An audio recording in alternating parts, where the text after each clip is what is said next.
Hi, Steve Schlegel here. I've got some thoughts on when you bring on an employee or how you deal with your employees in general about helping them to succeed. One of the things we do when we bring a new employee on is we often give them a job description. This is what your job entails. This is what's expected of you, and that's where it ends.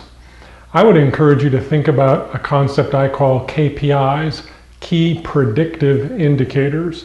And the important word there is predictive, things that predict success. The concept comes about, at least as I learned it, from Continental Airlines a number of years ago.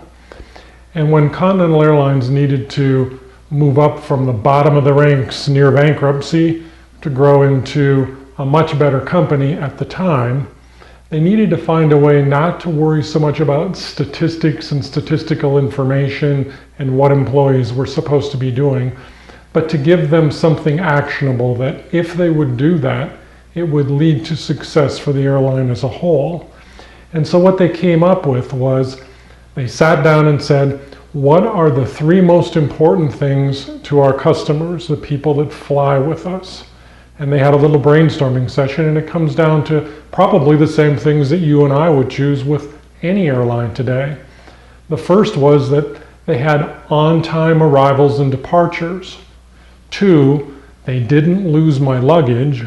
And 3, no customer complaints. And if you or I was to choose an airline today, those would be the 3 things that would be on our mind also.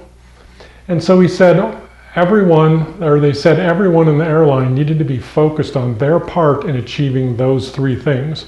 And if they did those 3 things, they would rise to the top of the airline industry. And in fact, they turned the company around back in the day.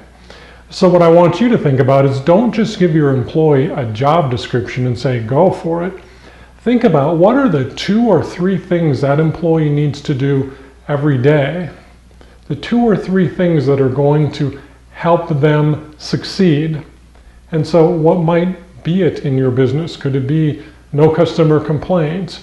Could it be meeting deadlines for customers? Could it be whatever?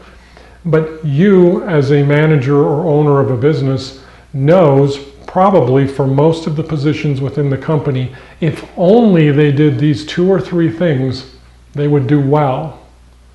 No one does everything perfect, and we've said before, focus on our strengths, not our weaknesses. We want our employees to succeed at what they're strong at. We've put them in positions with the opportunity to succeed. Now let's help them zero in on what are these 2 or 3 things that I need to do every day that if I do them will predict success in the future.